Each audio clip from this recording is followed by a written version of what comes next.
जय नरहरी. स्वर्णकार समाज प्रसार वाहिनी ऋग्वेद स्वर्ण वार्तामध्ये मी सौ दीपाली भांडेकर आपणा सर्वांचे हार्दिक स्वागत करीत आहे. सोनार समाजातील सामान्य व्यक्तीची मायेने चौकशी करणारे व संकटकाळी समाजासोबत उभे असणारे मिलिंद नार्वेकर होणार आमदार. शिवसेना उद्धव बाळासाहेब ठाकरे पक्षातर्फे सोनार समाजाचे नेते सन्माननीय श्री मिलिंद नार्वेकर यांना विधान परिषदेची उमेदवारी अर्ज सादर करताच संपूर्ण महाराष्ट्रातील सोनार समाजात आनंदाचे वातावरण पसरले आहे.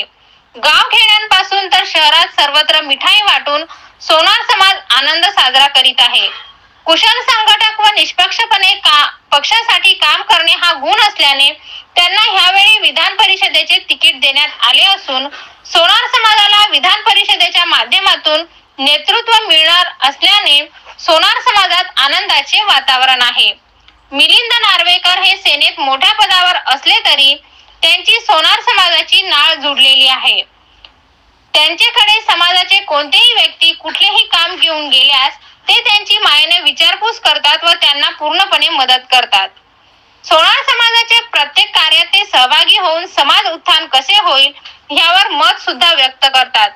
मुंबईमध्ये महाराष्ट्रातून कोणीही समाज बांधव गेल्यास ते पूर्ण मदत करीत असल्याने संपूर्ण महाराष्ट्रातील सोनार समाजाला त्यांचा अभिमान आहे.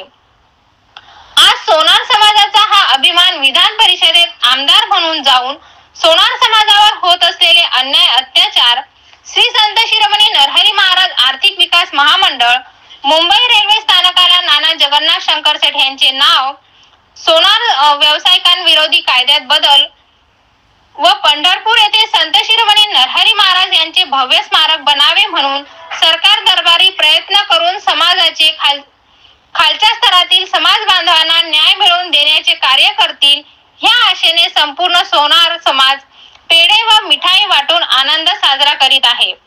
विधान परिषदेवर जातपात न बघता सोनार समाज नेते मिलिंद नार्वेकर यांना उमेदवारी दिल्याबद्दल संपूर्ण सोनार समाज पक्ष प्रमुख उद्धव बाळासाहेब ठाकरे साहेब व युवा नेते आदित्य ठाकरे यांचे आभार व्यक्त करीत असून आगामी निवडणुकीत सर्व सोनार समाज बांधव मिलिंद नार्वेकर यांचे नेतृत्वात कार्य करणार आहेत.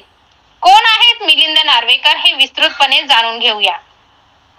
मिलिंद नार्वेकर हे नाव महाराष्ट्राला फारसं परिचित नसेल, पण मुख्यमंत्री आणि शिवसेना पक्षप्रमुख उद्धव ठाकरेंचे पीए म्हणून राजकारणात त्यांना ओळखलं जातं.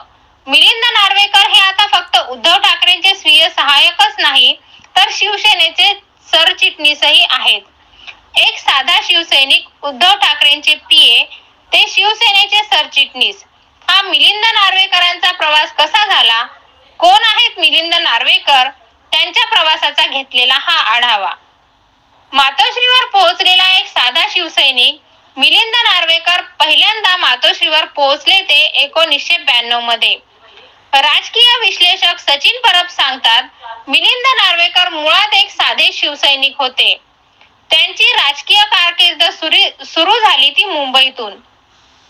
मालाडच्या लिबर्टी गार्डन परिसरातून शिवसेनेचे गटप्रमुख म्हणून ते काम करायचे. 1992च्या महापालिका निवडणुका आधी त्यांचा वार्ड विभागला गेला होता. नवीन वार्डाचं शाखा प्रमुख पद मिळेल ह्या आशेने मिलिंद नार्वेकरांनी पहिल्यांदा मातोश्रीत प्रवेश केला. ज्येष्ठ राजकीय विश्लेषक आणि महानगरचे संपादक संजय सावंत यांनी मिलिंद नार्वेकरांचा शिवसेनेतील प्रवास जवळून पाहिलाय. ते सांगतात, मिलिंद नार्वेकरांच्या कामाची पद्धत पाहून उद्धव ठाकरेंनी त्यांना विचारलं, फक्त शाखा प्रमुखच राहायचं का वेगळं काही काम करायचंय? यावर मिलिंद नार्वेकर यांनी तुम्ही द्याल ती जबाबदारी घेईन, सांगाल ते काम करायला आवडेल असं उत्तर दिलं. उद्धव ठाकरेंचे विश्वासू पीए कसे बनले? गेली 28 वर्ष मिलिंद नार्वेकर उद्धव ठाकरेंचे स्वीय सहाय्यक म्हणून काम करीत आहे. पण ह्याची सुरुवात झाली 1993 मध्ये. राजकीय विश्लेषक संजय सावंत सांगतात, 1992 ते 2000 या काळात शिवसेना नेते, कार्यकर्ते, इतर पक्षातील नेते उद्धव ठाकरेंच्या संपर्कात येऊ लागले. त्यांच्या भेटीगाठी सांभाळण्याचं काम मिलिंद नार्वेकर करायचे. 1997 साली उद्धव ठाकरे राजकारणात हळूहळू स्थिरस्थावर झाले.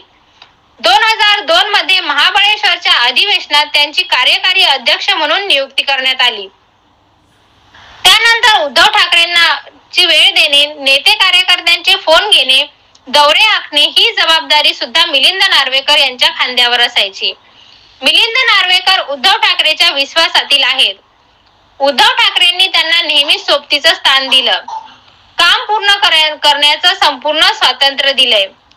संजय सावंत सांगतात, शिवसेना सोडून गेलेल्या नेत्याचा फोन जरी आला तरी मिलिंद त्याबद्दल उद्धव ठाकरेंना सांगतात. त्यामुळे उद्धव ठाकरेंचा त्यांच्यावर खूप जास्त विश्वास आहे.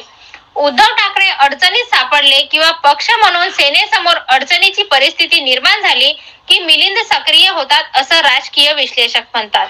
धन्यवाद. जय नरहरी.